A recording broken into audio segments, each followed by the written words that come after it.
Yo, yo, welcome to Very Rare. It's always a dope time.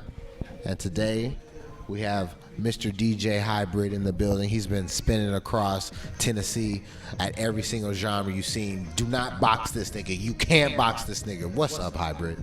What's good, man? How you doing? Always good, man. Always good. Always good. Another day in paradise. Man, it's a state of mind. You know, paradise is continually just like how all about what you make. Yes, that's how I like to think of things, pretty much. And speaking about making it, you know, you got your vibe on by doing the mixes and making it like that and spinning for folk. But like, what started this for you? I mean, ultimately, what started with, like, for me is like all I ever had when I grew up was like sports and music, you know. Ooh. So after sports kind of cut out. What sport? You know, What sport? Basketball. Yeah. Basketball? Okay. Yeah, hooped. Yeah, always. That's all I ever did. As we know, I'm a hooper, so I will have to check this out. You know, we'll release a whole mixtape. See the hooper is. We ain't gonna talk about that. That's a whole nother level right there. Okay. That's dope. But ultimately, like as a player for my teams in my school, like I really wasn't very social.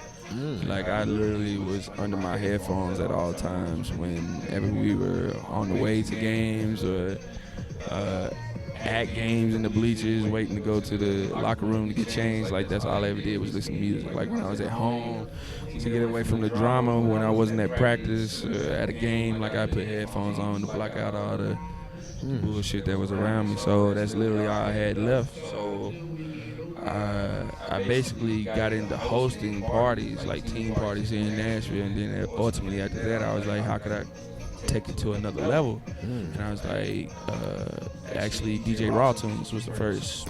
Raw Tune, not a cartoon. Yeah. Shout out DJ Raw Tune. He was the first DJ I ever met, and I was like, you know what, I want to do this. This is the craft. I want to host, but also try to learn how to do something like to control the actual party, you know? That's how it all started. Was it during that time where he was like doing like bigger? He got big. I remember like during maybe like 2010 or 2011, he was getting bigger doing stuff like.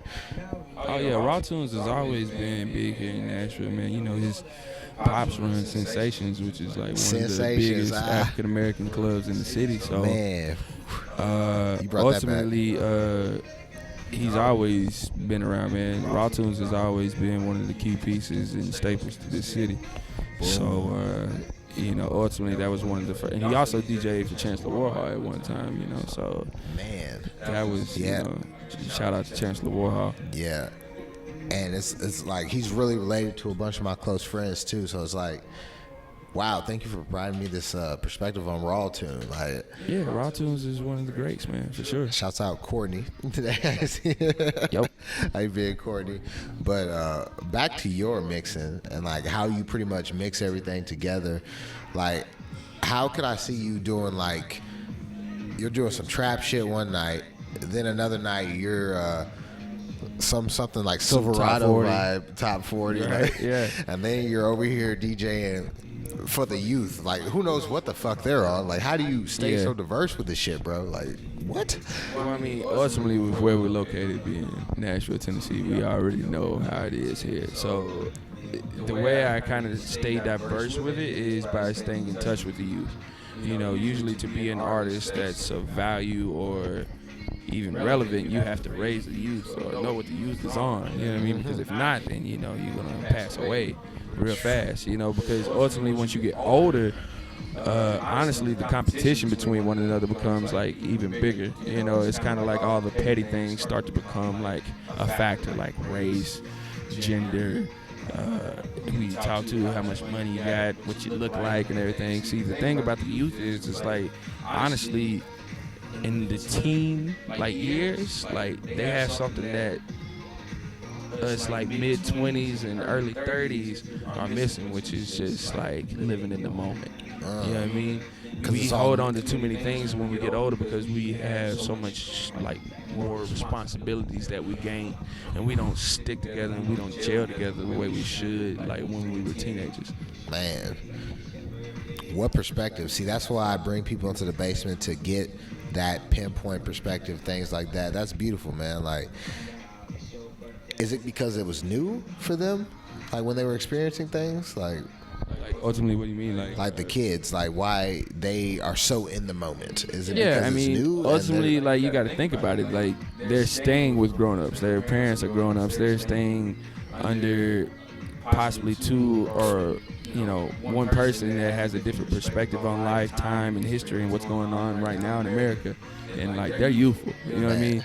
The things that have like oppressed that one human being, whether it be white, black, American, Mexican, Asian, whatever, like they take those things and sometimes put it on their children, and they're, a young man or a young lady is not trying to hear that, they're trying to have fun. They know they got a lot of time ahead of them, And so that's why, like, with the Renaissance, and the youth, like the youth is where it is, so ultimately, because like I said, once you get older, all those things start to become like important that really aren't important, like politics, religion, all that bullshit. I'm an adult. I'm an adult. I'm Catholic. Oh, okay. I'm Buddhist. All those things that really never mattered when you were a kid. And that's why sometimes the youth has a better like grasp on reality than grown-ups do. Honestly. Ooh. Man, and this type of stuff would pretty much fuck the reality of a lot of people because they're just ultimately, yeah. They're just like, what do you mean the youth has a better grasp? They don't have the experience. They don't have the time. Exactly. But I guess you can't hold that time above people's head no more, huh? No, you can't. You can't. You gotta let people be who they are. Man, but I saw literally a room full of like at least 50 kids being who they are, jumping up and down. I'm gonna play some of the footage right now. I got some of it on my phone. I had to capture this.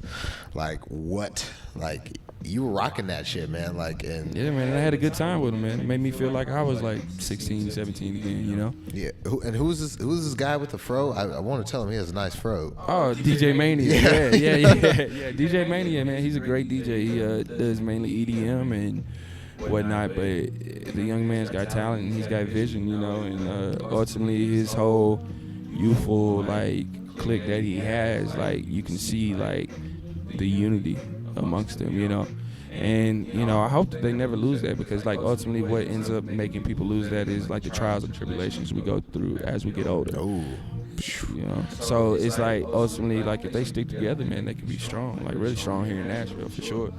Like I said, you go to these other events and venues, everybody's cliquish, and that's because they've been through the trials and tribulations, and ultimately they haven't forgiven one another, or they can't trust one another. They can't find that youthful like learning that they had when they were like in their teens. Man, so it's bro, you're dropping. It's crazy. You're dropping some perspective right now. I love the real talk, and it's like, how did you get this? Like how do you? Is it because like you're literally above the game on the stage, watching your mixing? Are you like seeing people? You're like, I say that person. Well, I mean, ultimately, yeah, exactly, yeah.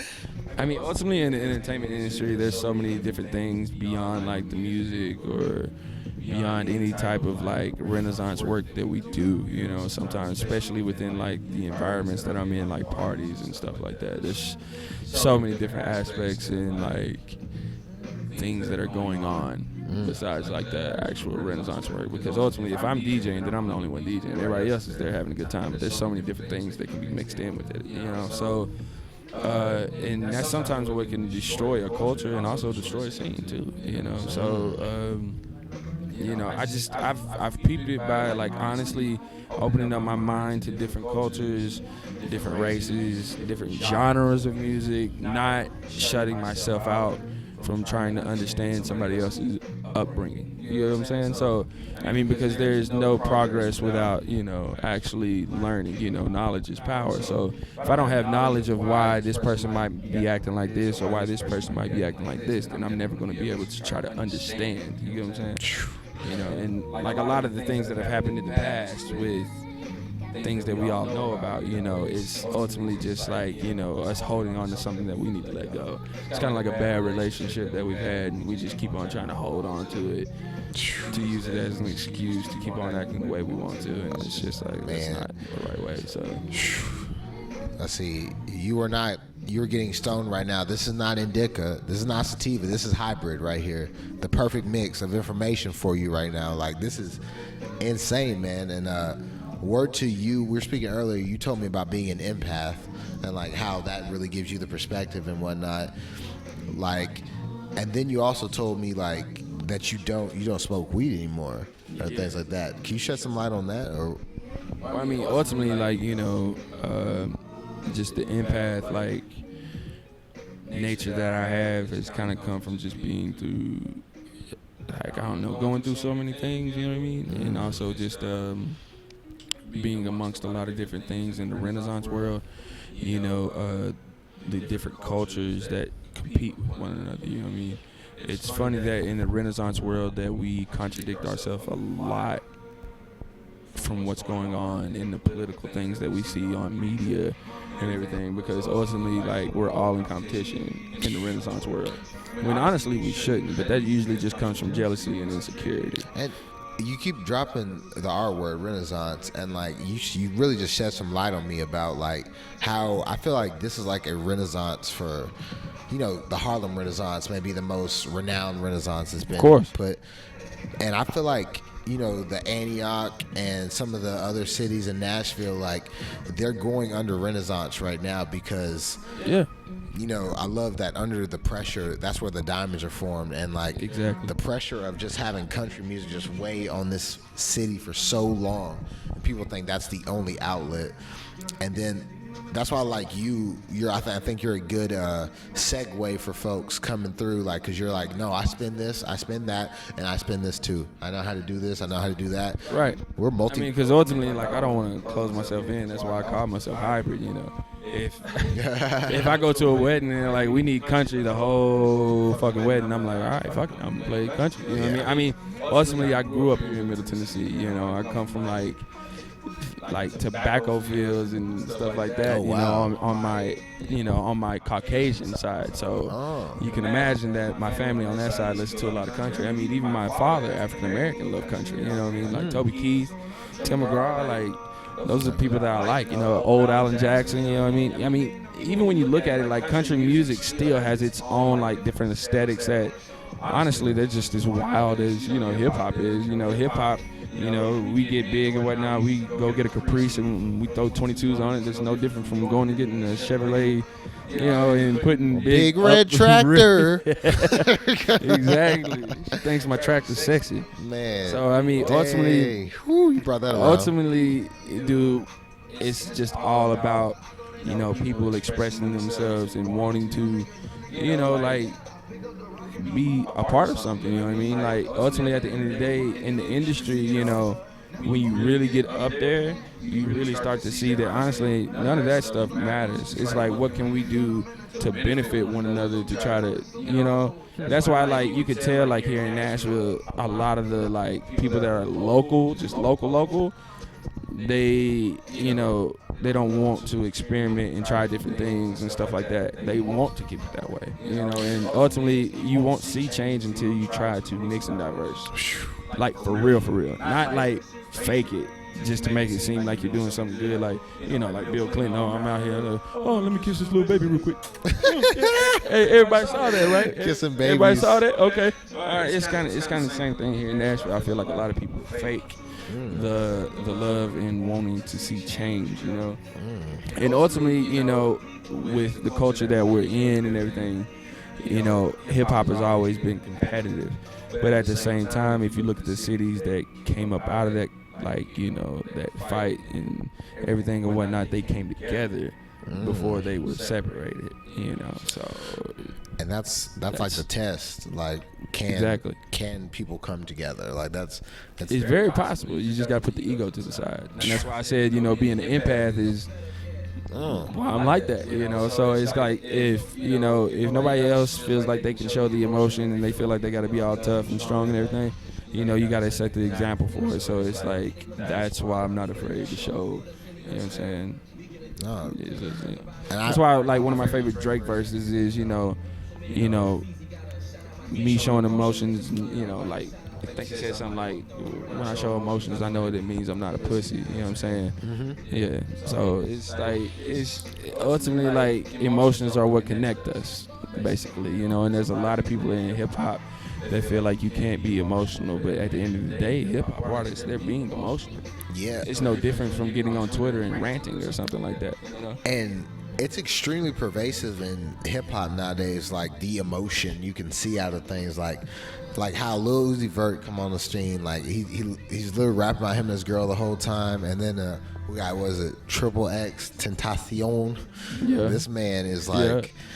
He's so emotional. He's fucking Free on him, screen. By the way. Free him, by the way. But like these kids, they've been raised from, you know, the New World Order generation. Like they've been getting all this shit drilled in their heads, and now they're just coming out giving like fucking artist splatters of just what they fucking grew up with, you know. Exactly. I mean, they're a product of their environment. Same thing with me. You know what I mean? I didn't grow up completely in the hood or anything, so I can't really say that I relate completely to trap stars and trap rapping and everything like that. And, you know, I can't say that I'm just all the way full country because I grew up, you know, on the farm full time, doing farming and loving country and everything. I was kind of, you know, I was exposed to both. You know, it was kind of just the way it was, you know. But, I mean, shit, I lived in trailer parks, you know what I'm saying, at one time, you know what I mean? So it's kind of just like, honestly, dude, trailer parks are no different than, like, you know what I mean, like the projects. You know what I mean? Like trailer parks, it's the same things going on, you know what I mean? You got, you know, it has no color to it, you know what I mean? Like, it's all, like, a struggle. And there's all people, like, that are different colors in the struggle, you know what I mean? There's nothing but like lower class, mid class, high class, you know what I mean? Ultimately, that's what it is, you know? So, you know, man, it is what it is. Wow, I'm just in awe of like your ability to see through the illusion. Like you've been doing this, like this ain't new for you. Yeah, I mean, about 6 years now in Nashville, man, honestly.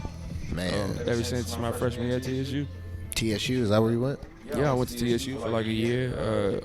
Ultimately, that's where I started my whole like journey of wanting to DJ. Big Boy AJ was like one of the first people who taught me my first mix. My first mix was like Drake. No, it was Timbaland featuring Drake. Say Something. Mixed with The Road, Walk That Walk. Yeah, no, that was an amazing beat, man, honestly. That was my very first mix that I ever learned in TSU radio station. I'll never forget that. Like, and Big Boy AJ was like, I need you to do this at least about 20 times before you come back to me and ask about how to do some other stuff. You know what I mean? So, and then after that, I started up under Crisis, Fly Major, Black Rob and all them before they ended up taking over the city. So I learned a lot of things from them as well. So the city, like, so what is it? Our city does show love. I mean, these are all Nashville greats you're talking about here. They've been doing this for some time. Yeah. And so what is it? What is the bridge that we can like get that gap so that everybody can just like be in that? Is it the city oppressing us or is it ourselves? What is it? I mean, ultimately, it's ourselves and it's also our cultures. Once again, like I said, you know, hip hop, it's very competitive. Competition. You know what I mean? And once again, just like I said, it's like an old relationship that we can't let go of. You know what I mean?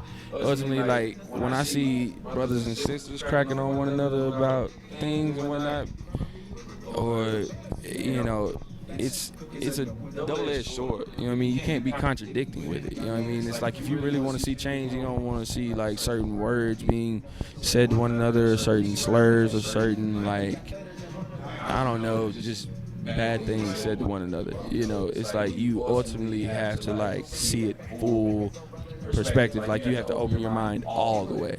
You know what I mean? Like it can't just be one-sided. It can't. You know what I mean? It just cannot. You can't just sit here and be like, you know, well, this is, you know, the reason I am the way I am. This is the reason why they can't say this, or this is the reason they can't say this. Ultimately, we've all been through some things.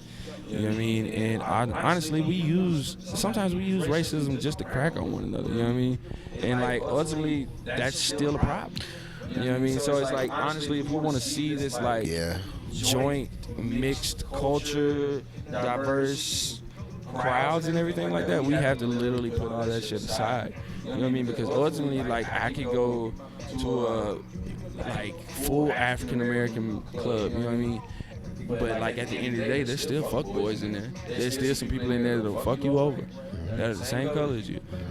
That ain't got nothing to do with the white man this, the white man that. Like ultimately, bro, like it has to do with people being in different situations and being, I don't know, like you don't know what you would do or what deals you would make until you're in that fire. You see what I'm saying? And it's the same thing with me going to like, I DJ'd at a bar out in Colombia one time for like Slamerican. Oh man. And this was like literally a fucking biker bar, bro.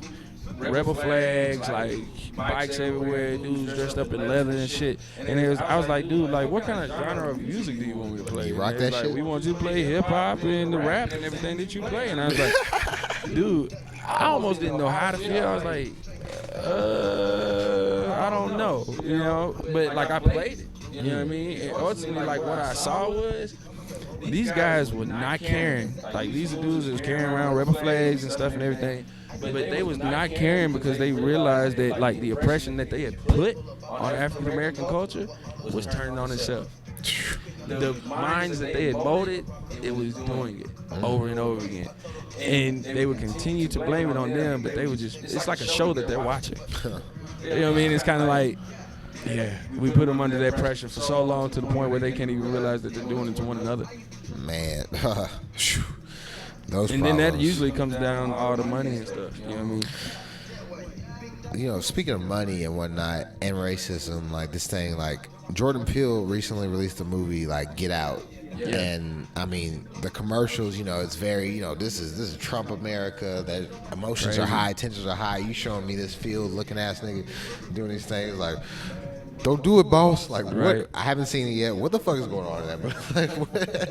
I mean, ultimately, man, that movie,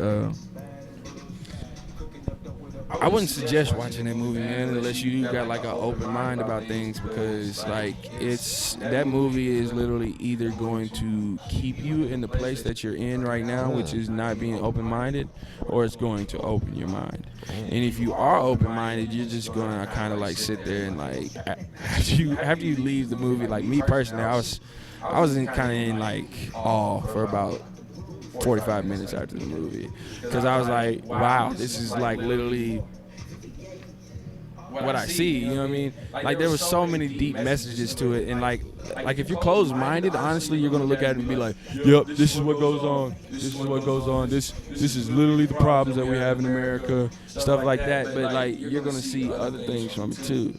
You're gonna see how, like, you know, just how your problems can, you know, keep affecting you. You know what I mean? Like, ultimately, and that's what I was saying, like, if I'm caught in the fire with something or whatnot, there's no telling that what kind of deal I might make. You know what I mean? Like, it's so much deeper than black and white. It's also showing how, like, how we can put ourselves in those situations, you know what I mean? And then blame everything on, you know what I mean?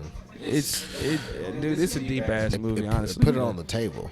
Okay. Yeah, it just is, you know what I mean? That's kind of why I made that little like crazy, you know, suggestion for like the cup and everything. Because like honestly, that's real, you know what I'm saying? Like therapy is real, and so is hypnotism. Like it's honestly like, because if you're not completely intact with your own mind, then you know, like you can be dragged down some dark areas. You know what I mean? Honestly, you know, it's what this country designed on. Yeah, man. Honestly, you know, but shout out to Peele, man. He ended up making like what, I don't know, like triple what he ended up spending to make the movie. So, more, like, I mean, shout out to him. I think the stats I heard were like $2 million to 30. I believe that or was $4 million to 30 mil or something like that, and that was last week. Insane, bro. Insane. They literally had, I think, like 15 something cops outside of Opry Mills Mall for when we got out, because they knew it was like just one of those like stick around and just be like we need to make sure nobody gets too like wow, you know, in their feelings. Now Get Out was good, but you know, Key and Peele, they're good too. Could Chappelle have done it better? That's what I'm saying. I love Chappelle all day. It was I mean, ultimately, I wouldn't say that either one of them were like at a different level lower than one another, because they touched on everything: politics, race. Is this set in like current America? Like, I mean, I would say so, because I mean, ultimately, at the end of the day, I just see Key and Peele as a duo that helped us understand. Like, honestly, I'd say that they watched a bunch of Chappelle, honestly, because I mean, ultimately, Chappelle was never afraid to touch on any subject whatsoever. I mean, like, come on, you know what I mean? He played a white man several times, you know what I mean? Like, Chuck Taylor. Yeah, Chuck Taylor. Yeah, he's like going over to you, weatherman. He's like, look at you, Chuck. You look like you just came up from ground zero, you pasted bastard. like he had no issue with race whatsoever. He just like Chappelle is the ultimate like dude that like helped us make it through a hard time with Bush ultimately, because like he like because we was ultimately kind of the same way we were, like the way we are now with Trump, same way with Bush. I mean, ultimately at the end of the day, but also Chappelle kind of helped show like why Bush was the way he was. You know what I mean? Like ultimately at the end of the day, president's just the president. They don't really make the decisions. They get told what to say, so they can be the person that we blame everything on. But you know who talks to Trump? Nobody. Yeah, nobody. Exactly. Nobody. Man, I ain't voted at all. Not yet. Go, same. Cheers to that. We'll take that. Literally did not vote at all. You cannot get involved in a system that's already failed itself. Yeah, it's really bad right now. I mean, because ultimately, when you think about it, shit, Trump funded like Clinton's campaign back when he ran. He's always been friends with the Clintons. So imagine like them debating out on stage and be like, we're trolling everybody right now. We hate one another, and then like going backstage. Like, the very fact they really believed us. Like the very fact that the fabric of American society is built off of like a game of fuckery. It's like trolling. Oh, you're on this side, so you gotta preach this side. You're on that side, you gotta preach this side. And people are like, okay, that's cool. I'll pick a side. It's like, dude, the dualities ended. I don't know. Hybrid is broken down the duality for you guys several times. He's a literal hybrid. He's black and white. He's mixed. He was able to give you visibility about what this is. Like, this is no joke. Like he's over here spinning the best stuff at the parties, rocking the freshest shit. And then this little thing caught my eye, man. What's going on here? Right here. This is like. Well, we're gonna show you what this is. That's just that's just like a little blade that I keep on me. It's got a nice extended, barrel revolver on it. It reminds me of a gun handle, the entire thing. It kind of does. I mean, but ultimately the name of it is called the Peacekeeper. So, like, literally it says Peacekeeper on the blade. So, and I mean, I kind of feel like it kind of relates to me. It was a gift, and ultimately I never thought about it when I first got it, but like I kind of realized it's kind of like what I kind of try to do with my purpose in the scene here. Keep the peace. Yeah, keep the peace. Wow. Like, honestly, enlighten people and realize, try to help them realize that, And that's beautiful. I see that with you, and like how fluent and just dope and really you've been on these topics. I love that shit, man. Like, what is next for the hybrid? I know you're here, you're there, you're with them, you're with this. Like, what's coming next, dog? I mean, ultimately next for me, man, is getting into the production side of things. I honestly possibly disappearing and taking myself away from the scene.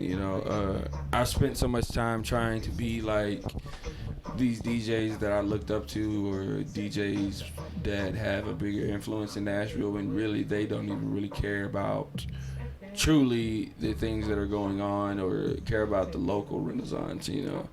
Like they're just worried about so much about their money that honestly they've never really tried to like care about hip hop here. Who's spinning local music? You know what I'm saying? Like, well, I mean, 101's getting a little bit better now. You know what I mean? Like, no disrespect to 101.1, because I mean, I ultimately love Dollar White. Like, R.I.P. School. Yeah, R.I.P. School for sure. We were right down the street right now from the street that he got named by. And School he was a real funny guy, man. You know what I'm saying? The ankle 1 beat down, like 8-1 beat down. I mean, it's like all what you talking about? Yeah, exactly, man. Like that's stuff I grew up listening to, but ultimately at the end of the day, like these people that are involved in that industry probably have tried to fight for like hip hop locally and everything and whatnot, but ultimately we know what's keeping it from being that. So it's up to people like, me underground DJs to show love to what we have here in Nashville, because ultimately I don't think it's, you know, whether, you know, they've been trying to show love to local hip hop here or not. It's just that the power that they're controlled by. See, ultimately I'm not controlled by anything. I'm an underground king. I can do whatever the fuck I want. Swag. You see what I'm saying? Ultimately I'm not controlled by an industry. You see what I'm saying? When it comes to my DJing.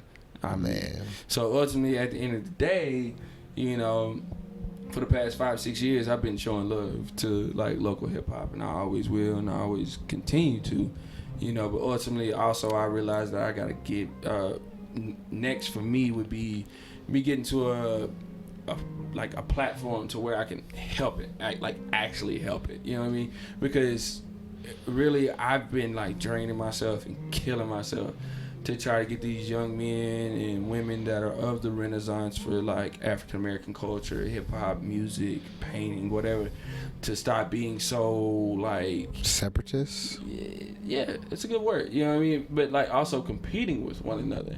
You know, because see, it's like everybody sees the potential within this city, but also they also see the potential within others that could keep them like at a lower level. You know what I mean? Me personally, like, I'd rather lift a person up and know that it'll come back to me than try to like keep a person like in the area that they're in, hoping that I'll stay above them. You know what I mean? Because see, that's the problem here. You know what I mean? Like, you even got like, I mean, even in hip hop nowadays, you got artists competing with their DJs. Like, what kind of shit is that? Where they do that at? You know what I mean? Like, honestly, it's like, dude, the DJ has always been the person that has pushed the music, whether it be like online or in the streets, or push the name of an artist.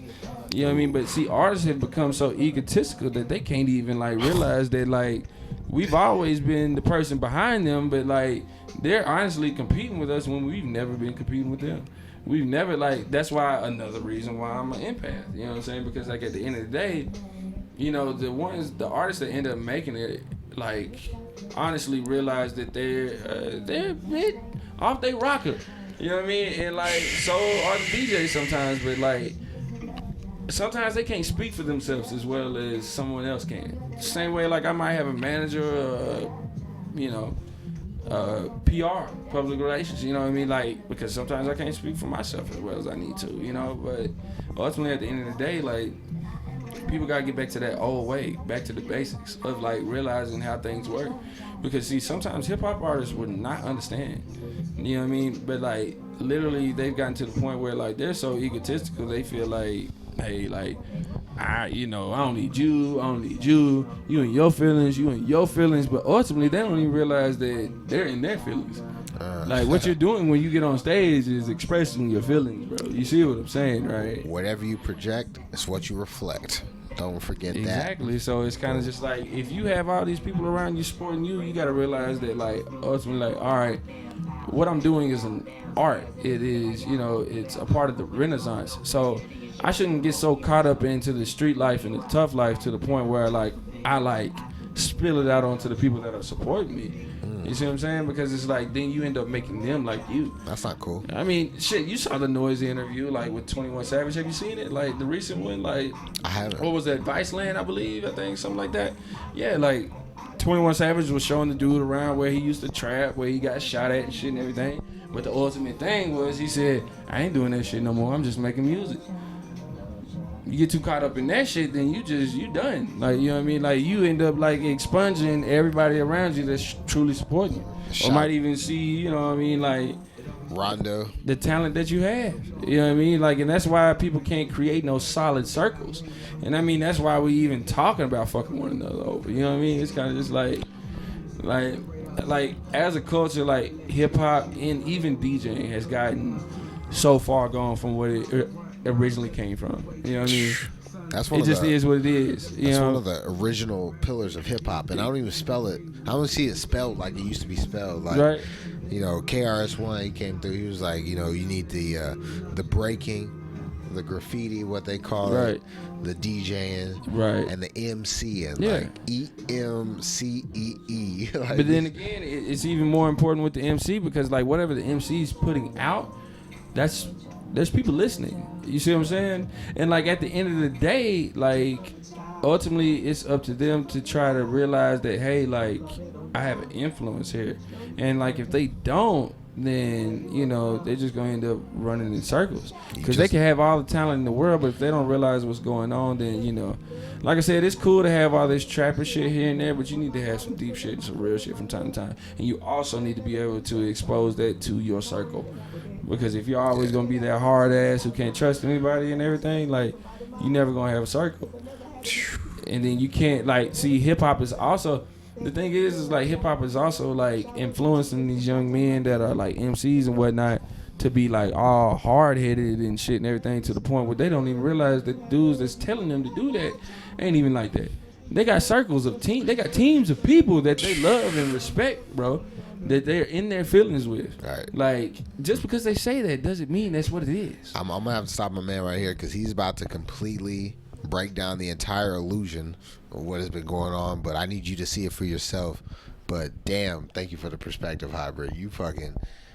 Yeah, man. I could run on for days. Honestly, I get a motor mouth on that shit when I talk about that shit. No, it's the real. It's what people need to hear. It's ridiculous. And it's the conversation topics that are at hand that people aren't talking about. But you know, we're about to cross some planes happening in existence. There's some wild solar shit going through. Like things are happening. It is. But like, whew, you are what's happening, man. This is the vibe. Man. I love. That's what it's about. Please continue to keep pushing back on that duality, because always, man, you gotta keep on pushing the culture, man. Also pushing the truth as well. You know what I mean? So I mean, like at the end of the day, it's on all of us. It's not one sided. You know what I mean? Like it's two sided. You know, it might have been one sided at one time, but now it's up to us to like realize that was in the past. So like we can either keep on like continuing to oppress one another, or we can actually like rise up above it. You know what I mean? Because like at the end of the day, even when it's comedy or just joking about it, it's still the topic that we whine and cry about all the time. You know what I mean? And you can choose to see that how you want. You know what I mean? But ultimately, ain't no reason to get out here and like raise awareness if the people that are raising awareness ain't even living it out themselves. You know what I mean? It's just the way it is. Be the best version of yourself.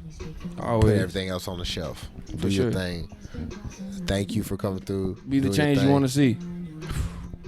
And that's mic drop.